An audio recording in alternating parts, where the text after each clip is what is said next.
Good afternoon. Welcome to my channel, Watercolor Painting in the Afternoon. I'm Beth, and today I was thinking about painting one of my favorite flowers, pansies. And I thought I'd do it two different ways. And I'm just experimenting. That's the truth. I'm making little petals here. I think a pansy has 5 petals usually, unless they're really fancy pansies. And they have all kinds of various colors. They can be yellow, they can be purple, they can be a combination, they can be orange and white. But I thought about doing just a combination of yellow and purple today because those colors really go beautifully together. They're complementary and they go beautifully together. I didn't necessarily try to go by a picture. So some of the petals have the yellow on the top, and then another picture I did has the yellow petal on the bottom. So I mean, just messing around with it. I wasn't trying for realism. And of course I am trying to simplify the flower and make it a little bit easier to paint and enjoy. You know, for me, it's all about enjoying the process. So here I'm trying to just paint a pansy that's kind of on its side so that you can see a side view. And I haven't finished them yet. I've only got 3 petals so far. They have 5 petals. And I kind of have to wait until the paint's a little bit drier to put the last 2 petals on. So here I'm doing one that I hoped would look like it was pointing upward, and kind of it did, but you know, you just have to experiment and play around with it. So that's what I was doing. Here I'm just making my purple with some cobalt blue and some crimson. And then I think later I actually did use some ultramarine as well. I'm not sure. I can't remember. But I wanted to vary the purples a little bit, make some darker, make some lighter. And so that's what I was doing. Now here are the other petals. So I'm kind of tucking them behind the first petals here, and you can see them coming out the side. That's what I was hoping for. So these petals are going to be a little, you know, they're a variation on that yellow. They're a little orangey, I guess, but a variation on the yellow. And actually, I looked it up, and I don't really see too many pansies with the yellow on top and the purple on the bottom. Most of them have the purple on top and then this yellow. The big petal down below is yellow. But, you know, I really didn't care. I wanted to do just pretty colors, just kind of making it up as I go along.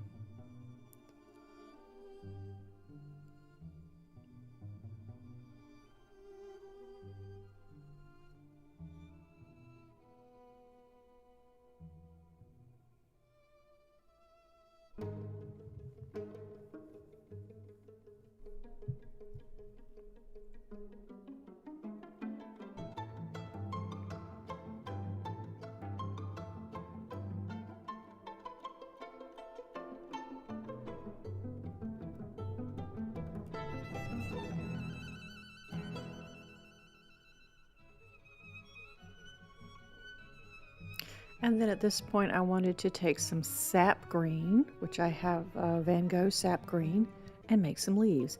This is all being done with my filbert from Rosemary & Co.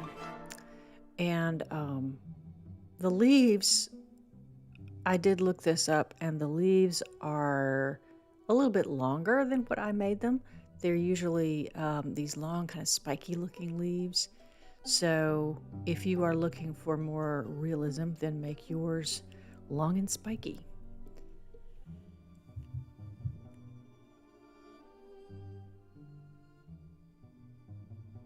You may hear some fireworks in the background. I apologize if you do.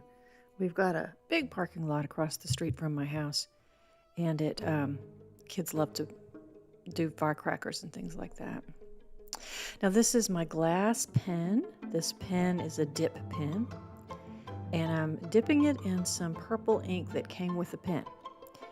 and I wanted to kind of do a line and wash effect, and so I'm adding the lines in with some purple ink.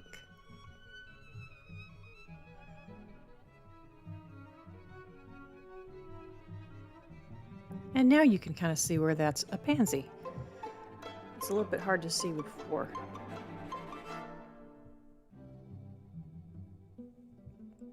Trying to use the actual marks that I'm making to show you the direction of the flower. So, you know, when your flower is facing in a certain direction, then make the marks go in that direction so that your eyes fooled into thinking that that's where the flower's facing. That's the whole idea behind the mark making, and, you know, making sure that your eye is seeing what would be on the flower if it were faced in a certain direction. And another thing that you can do is double up the lines so that it looks like there's some movement. What I mean by that is once you've put your lines on there, go back and put some more lines on there. Once you've outlined, go back and re-outline. And don't outline exactly as you did before, because if you do, then it won't look any different. So at this point, I'm just going to go around and get the leaves, and then I'm pretty sure that I went back and did another layer of outlining on the flowers.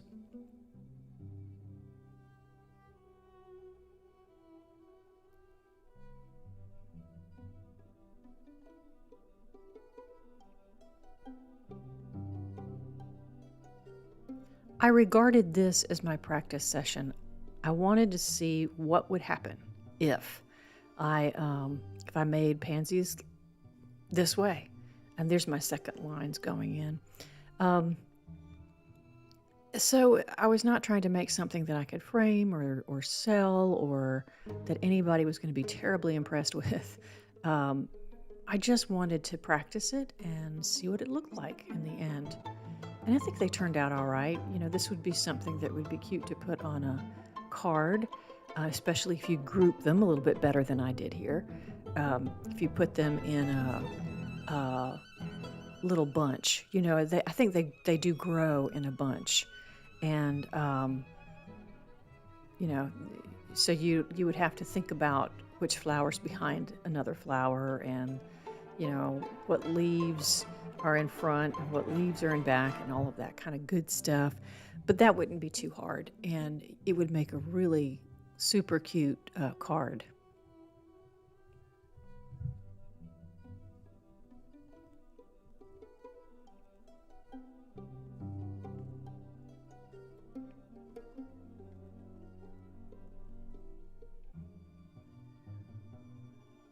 All right, and here is the first one that I did in my little sketchbook.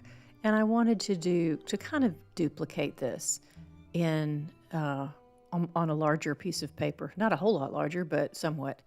And, you know, in the end, I liked it okay, but I always like the first one I did better. And I'm never filming that one. So anyway, this one turned out fairly well too, though. And I think if this one is more of a bunch of pansies, pansies in a group. So here I'm going to make my purple again, and this time I'm going to put the purple on top and the yellow on the bottom, because that's what I saw in pictures.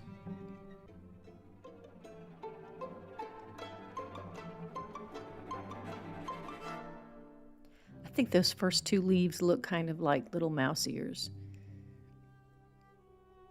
So if you want to place your pansies by making the two little mouse ears, then, you know, you might be able to work out your composition, and it might be something that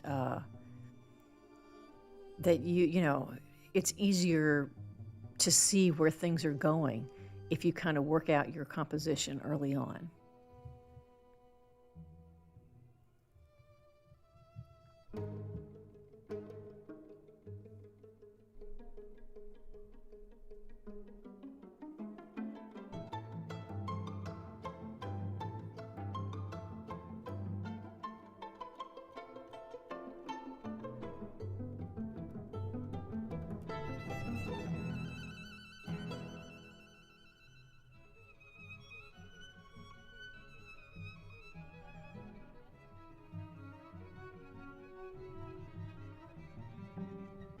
So some of the pansies are going to be facing you, and some of them are on their side, and some of them are facing up. It's always nice to do a little bit of variation in where the pansies are or where your flowers are facing, because in real life that's what they would do. They would, they would not all be looking right at you. And you can paint it that way if you want to, but I think it's a mistake that a lot of beginners make, is just making them very one note, not not making any of them face in different and various directions. It looks much more natural if you do.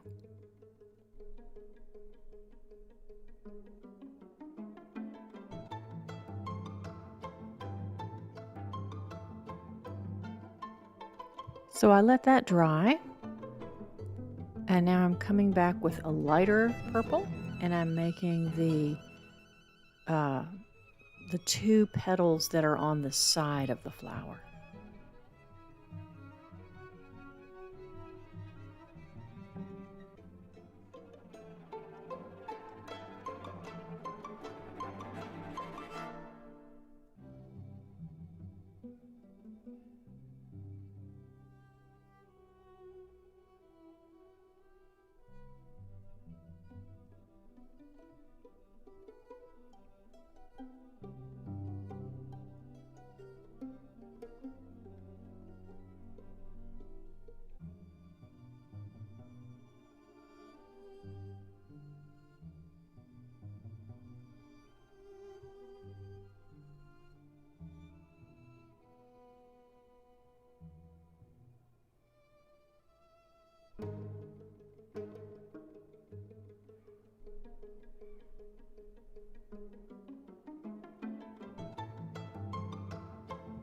And now for the bottom of the petal, I'm using a bright, sunny, lemony yellow and a little bit of white gouache. And I'm doing that because I actually wanted the opaqueness of the gouache, because the yellow otherwise is so transparent that, if I overlap the petal onto the purple even a little bit, it just doesn't look right. And so I wanted to add that little bit of white gouache because it helps create a more opaque paint. And it lightened the color up a little bit. It was a very bright lemony yellow, so yeah, that helped a little bit.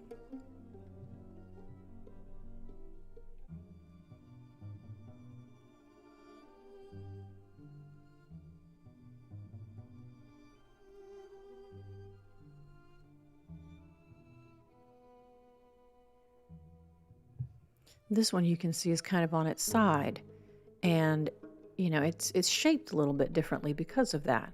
So you have the flowers with the petals right out front, and they all look the same, when you have them like that. And then you have some where the petal's going to be a little bit thinner because it's on its side and you're seeing it from the side.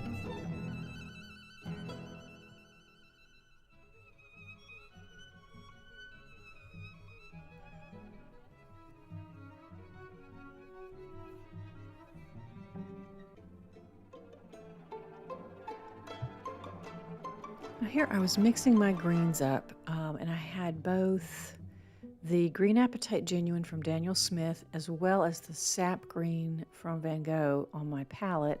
So those are the two that I used, and I'm just making little marks. I'm not trying to be, like I said, too anatomically correct with the leaves. Is that the right word to use?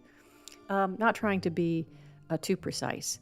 I just want to fill in those blank spaces with green. And so some of the leaves, quote unquote leaves that I make, are just green marks, because that's what you'd see and behind those leaves. And you want them to be dark enough so that they make the flowers stand out and pop out to you. So that's part of what I'm doing here. I'll put some stems in the background, and I'll put bunches and bunches of leaves in.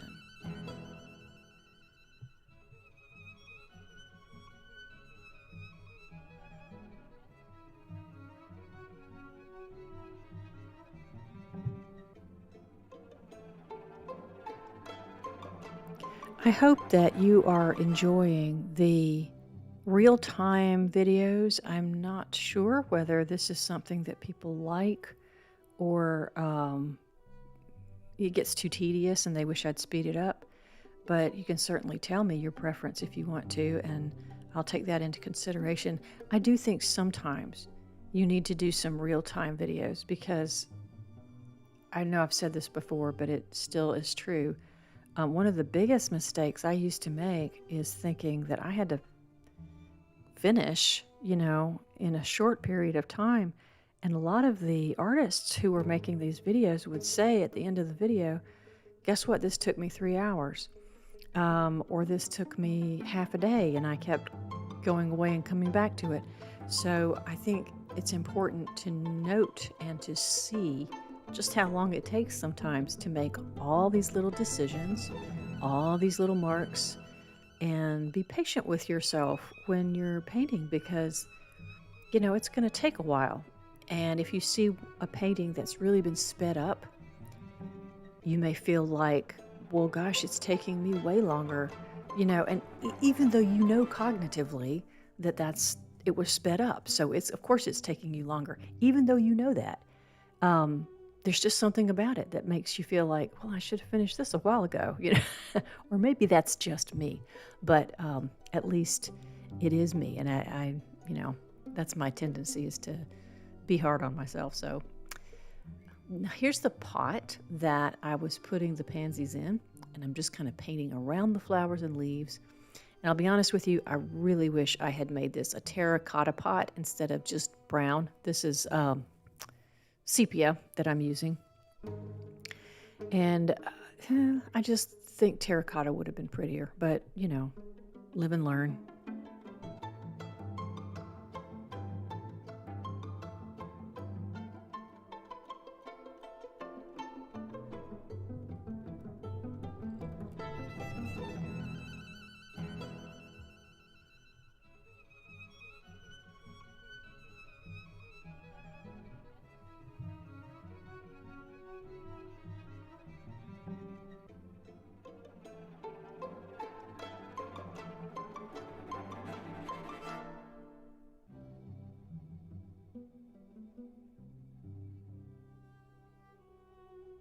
And here I'm putting in some of the shadows underneath the leaves and the petals just to make it more three-dimensional. And you may notice too that there's still a lot of white space between the flowers and the leaves, and I'm about to remedy that just simply by making some marks with the green. And I'm choosing this deep indigo that I have on my palette, and I'm putting some yellow with it so that I can get a nice rich deep green, because I want these leaves to look a little bit more like they're in the shadows and behind the rest of it, so that there's also some variation in the green. If you have just one kind of green and it's all the same tone, it doesn't, some of it's not darker than the other, that also makes a painting less interesting. So if you have the time, then mix up a darker green and get those in the shadow areas.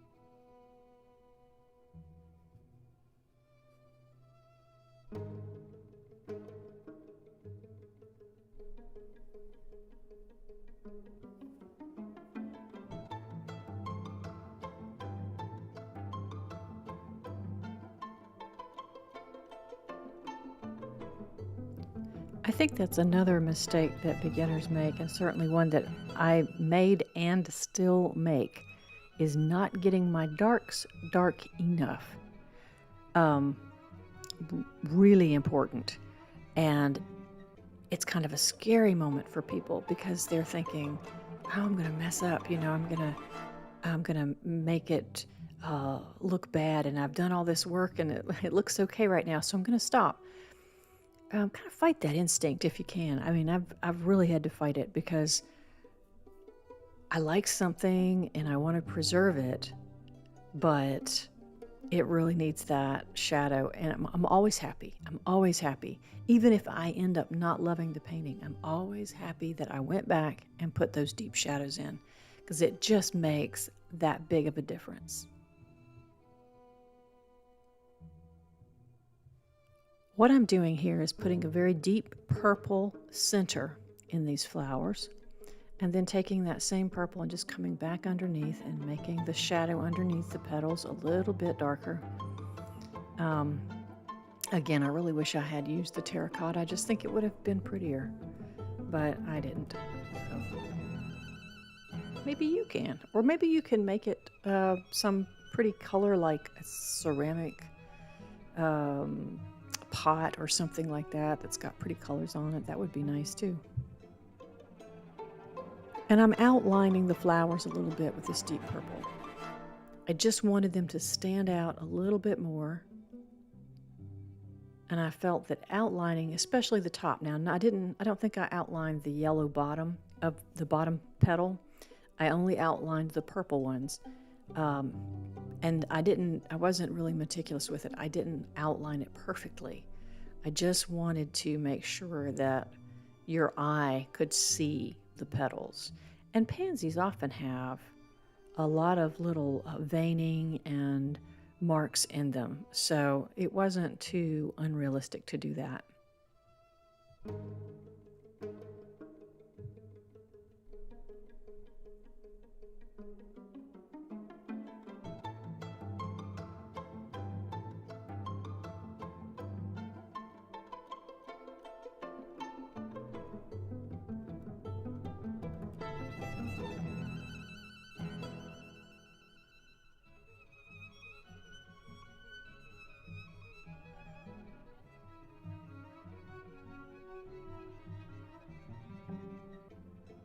Now I mixed a little bit of a gray, and I'm putting the shadow underneath the pot, sort of grounding it so it's not just floating on the page.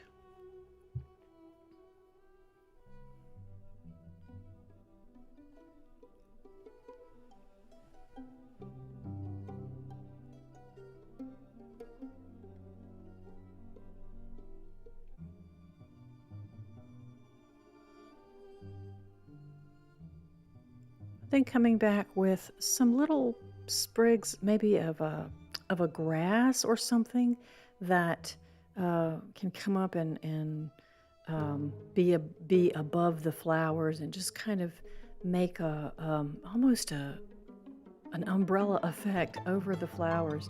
Somehow, I think that just kind of frames them out and helps your eye to stay with the pot of flowers.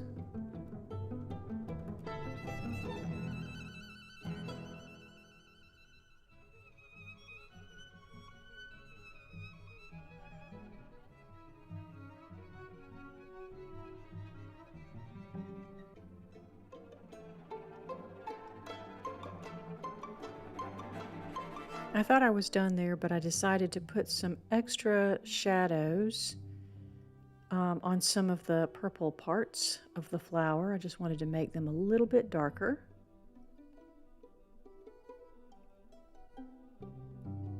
So I took my darkest indigo and some crimson and just barely touched some of the shadows up on those flowers.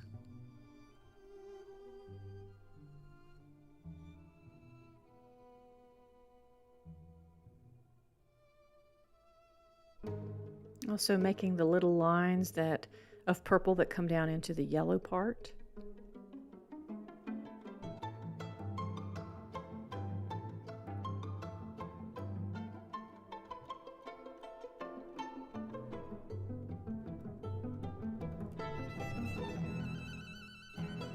And at this point, we're just about finished with the picture. I hope you've enjoyed both of these. both the practice session at the beginning and the big pot of pansies at the end. And I hope that you will give this a try and see if you enjoy painting this kind of flower. I think it can be very loose and it can be a lot of fun to do. I hope that if you enjoyed this video and you're still with me, you'll give me a like, a thumbs up, and remember to subscribe. Happy painting!